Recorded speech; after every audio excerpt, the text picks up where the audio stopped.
The Message of Jesus Death 17. Bendiciones hermanos y hermanas de habla hispana, soy Diana Canadi, saludos desde San Luis, Missouri. Es una alegría para mí hablarles lo que dice la Biblia acerca de los últimos tiempos. Espero que esta lección sea de inspiración y motivación para su vida, a fin de que usted como hijo de Dios, madure espiritualmente y sea de bendición en su casa, su iglesia y comunidad.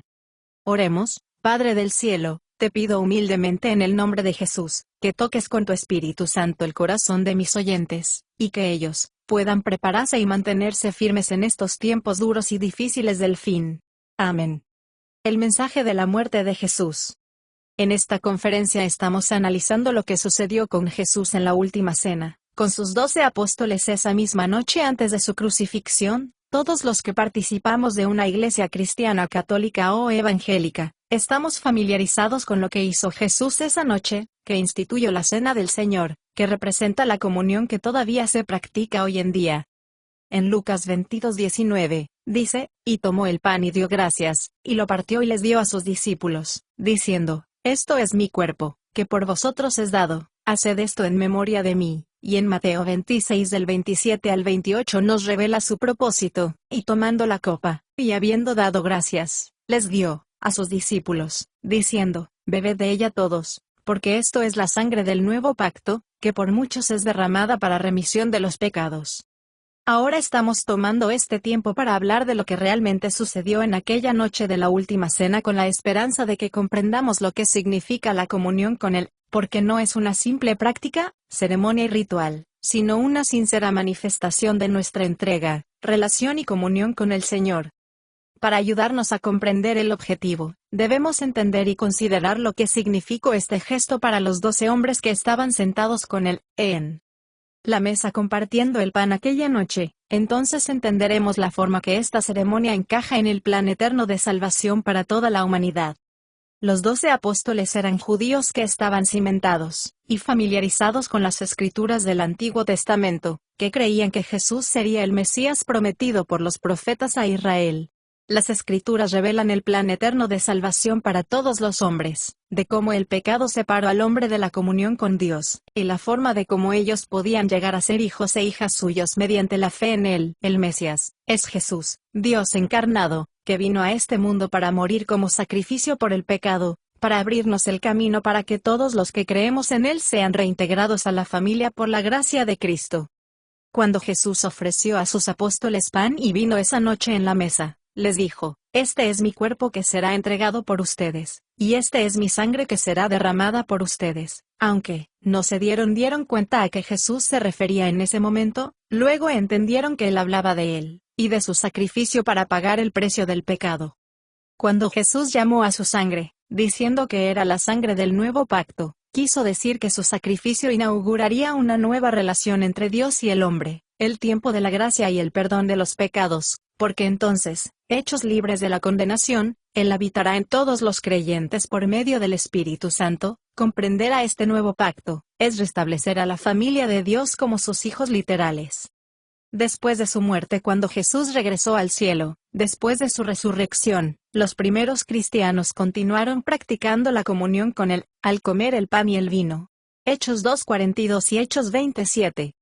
No tenemos los detalles de los procedimientos que siguieron, pero el apóstol Pablo nos hace reflexionar en la carta a la iglesia griega de Corinto. Pablo no fue originalmente apóstol de Jesús, él no estuvo en la última cena, pero obtuvo información más tarde al interactuar con los apóstoles, y del Señor mismo.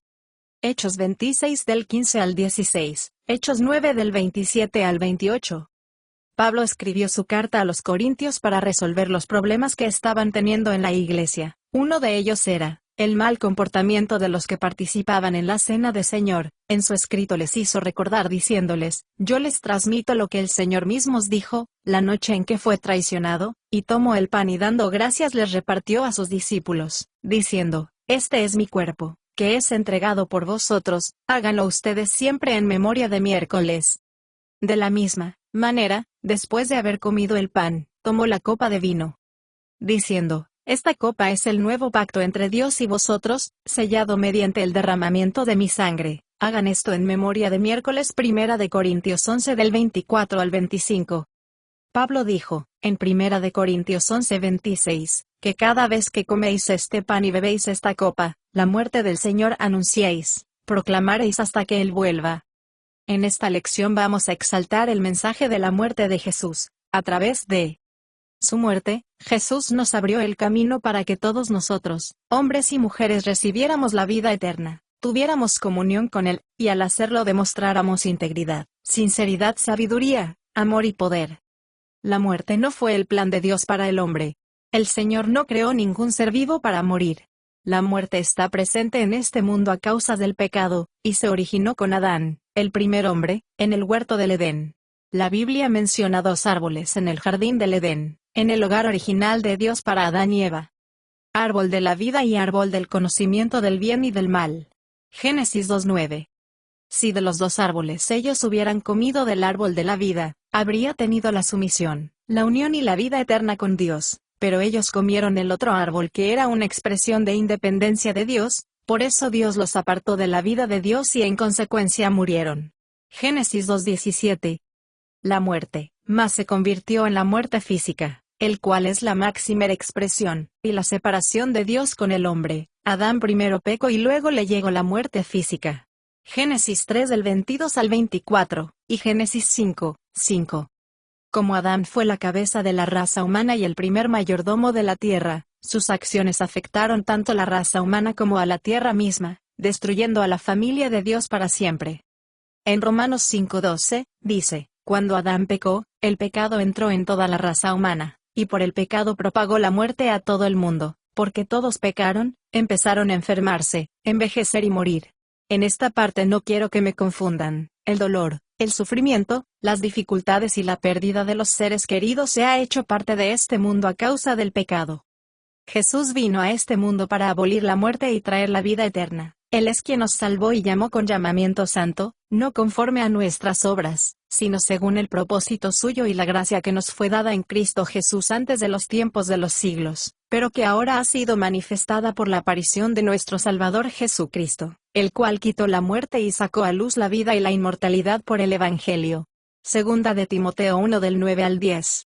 Abolir la muerte, significa abrir el camino a la vida de Dios. En 1 de Pedro 3:18, dice, porque también Cristo padeció una sola vez por los pecados, el justo por los injustos, para llevarnos a Dios, siendo a la verdad muerto en la carne, pero vivificado en espíritu. Abolir la muerte significa, que Jesús nos levantaría de la muerte para vivir eternamente, y con Él volveremos a la tierra, cuando esta tierra sea renovada y restaurada para ser el hogar eterno de la familia de Dios. Juan 5 del 28 al 29. Abolir la muerte, significa la liberación definitiva y completa de todas las formas menores de muerte, algunos en esta vida, pero la mayoría en la vida venidera, en la vida eterna. No habrá más tristeza, dolor ni pérdida de nada. Apocalipsis 21 del 1 al 5. Una semana previa a la crucifixión de Jesús, algunos griegos creyentes que llegaron a Jerusalén para adorar durante la Pascua, le preguntaron a Felipe, si podían conocer a Jesús. Juan 12 del 20 al 22, cuando Felipe habló con Jesús, utilizó otra metáfora para describir quién es Él, qué es Él, y qué ha venido a hacer en la tierra. Jesús, mientras estuvo en la tierra, usó una serie de imágenes verbales para ayudarnos a comprender cómo Él, el Dios infinito, eterno y todopoderoso, interactúa con los seres humanos finitos. Jesús, se llamó a sí mismo el pan de vida, demostrándonos en forma comparativa, que cuando comemos pan nuestro cuerpo asimila los nutrientes, y se convierte en alimento que da vida. Cuando creemos en Jesús y en su sacrificio, Él se convierte en nuestra vida. Juan 6:35. Jesús se llamó a sí mismo la vid, y llamó a los creyentes las ramas, representando la unión y la relación que tenemos con Él, diciendo, yo soy la vid, vosotros los pámpanos, el que permanece en mí, y yo en él, este lleva mucho fruto, porque separados de mí nada podéis hacer. Jesús dijo, en el último y gran día de la fiesta, Jesús se puso en pie y alzó la voz, diciendo, si alguno tiene sed, venga a mí y beba. El que cree en mí, como dice la Escritura, de su interior correrán ríos de agua viva. Esto dijo del Espíritu que habían de recibir los que creyesen en él, pues aún no había venido el Espíritu Santo, porque Jesús no había sido aún glorificado. Cuando Jesús predicó a los gentiles y a sus discípulos, comparó su muerte con una semilla que se planta en la tierra. En Juan 12 del 23 al 24, Jesús le respondió diciendo: ha llegado la hora para que el Hijo del Hombre sea glorificado. De cierto os digo, que, si el grano de trigo no cae en la tierra y muere, queda solo, pero si muere, lleva mucho fruto. Haciéndonos entender que una semilla plantada en la tierra tiene que morir primero para crecer y dar frutos abundantes. Aquí él estaba hablando de lo que produciría su muerte, al abrir el camino a la vida para multitudes que creen en Dios el Padre, quien entregó su Hijo para engendrar muchos hijos e hijas. Jesús sabía de la agonía que le esperaba al acercarse su muerte. Sin embargo, él vio más allá de ella. Él sabía que su muerte produciría una gran cosecha tanto de judíos como de gentiles. Hablando de esto, Pablo escribió en 1 de Corintios 15 del 20 al 21, mas ahora Cristo ha resucitado de los muertos, primicias de los que durmieron es hecho. Porque por cuanto la muerte entró por un hombre, también por un hombre la resurrección de los muertos. En 1 de Corintios 15:22, dice, porque, así como en Adán todos mueren, también en Cristo todos serán vivificados. En 1 de Corintios 15:45 dice, así también está escrito, fue hecho el primer hombre Adán alma viviente, el postrer Adán, espíritu vivificante. Eso quiere decir que Dios quiere recuperar a su familia, la familia que él creó en Adán, y que se perdió por el pecado. Él, motivado por su naturaleza de amor, planificó de antemano la manera de recuperar a su familia, entregando a su único hijo para que por él tuviera muchos.